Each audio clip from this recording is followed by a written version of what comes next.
My relationship with my sister is complicated, to say the least. We've never been close, and our interactions have always been strained. However, things took a turn for the worse when he turned 21 and started drinking excessively. She would bully me into joining her, and I knew I had to set boundaries. When she gave me a bottle of vodka disguised as water on her 22nd birthday, I drew a line. I told her that if she tried to drag me into drinking again, I would cut her off. But she didn't listen. On her anniversary with her boyfriend, she invited me out and promised not to ask me to drink. Of course, she lied.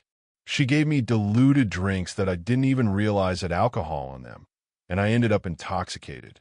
I left the party in a cab and sent her a voice note telling her I never wanted to see her again. Life went on without her.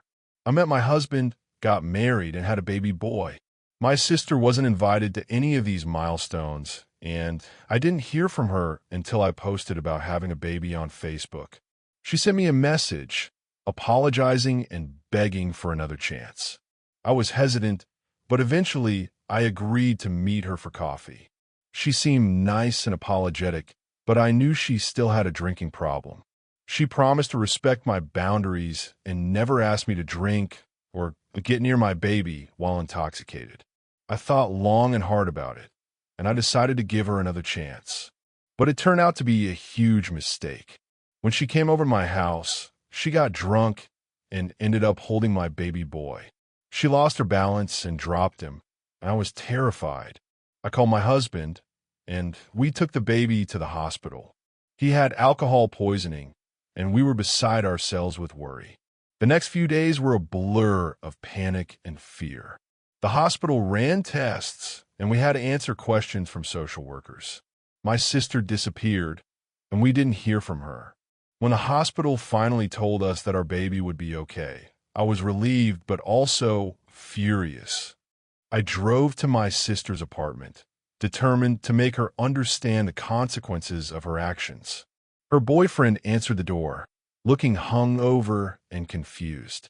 He admitted that she had been drinking heavily and that he had tried to help her, but I was beyond consolation. I told him that if either of them came near my family again, I would have them arrested. We installed security cameras at our house and documented everything that had happened. We blocked my sister's number and social media accounts, and we were determined to keep her out of our lives. But she wouldn't let us go. She posted a tearful video online, claiming that I was keeping her from her nephew out of spite. Family members started contacting me, demanding to know why I was being so harsh on my sister. I tried to explain, but they wouldn't listen. I received a letter from my sister's therapist, claiming that she was in rehab and wanted to work on family healing. But when I called the facility, it didn't exist. I realized that she was still manipulating us, and I was more determined than ever to protect my baby. The next day, I saw her on the security camera footage, stumbling up our walkway at 11:30 p.m. with a bouquet of flowers and a teddy bear. She rang the doorbell repeatedly, then sat on our porch for nearly 20 minutes before leaving the items with a note. I added this incident to our documentation file and threw everything in the trash. The fact that she'd come to our home drunk just proved that she hadn't changed at all. The situation escalated, with my sister creating fake social media accounts and posting photos of my baby. She claimed to be a loving aunt who was being unfairly punished. I reported these accounts and adjusted our security measures. As time went on, my sister's behavior continued to deteriorate. She would show up at our house unannounced, sometimes drunk, sometimes sober, but always with a manipulative agenda. We documented every incident, every phone call, every message, and every social media post. We knew that we had to take drastic measures to protect our baby. One day, we received a call from a detective who had been helping us with our case. He told us that my sister had been seen lurking around our neighborhood, and that we needed to be extra cautious. We thanked him for the warning and immediately increased the security measures at our house.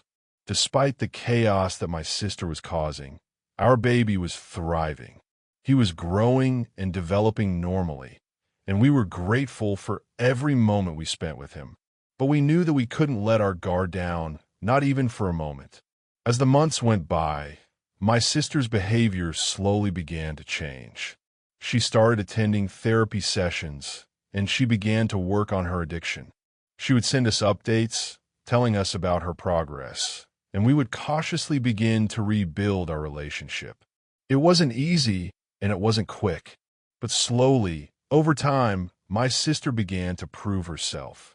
She showed up to family gatherings sober, and she would interact with our baby in a healthy and loving way. We began to trust her slowly, and we started to rebuild our relationship.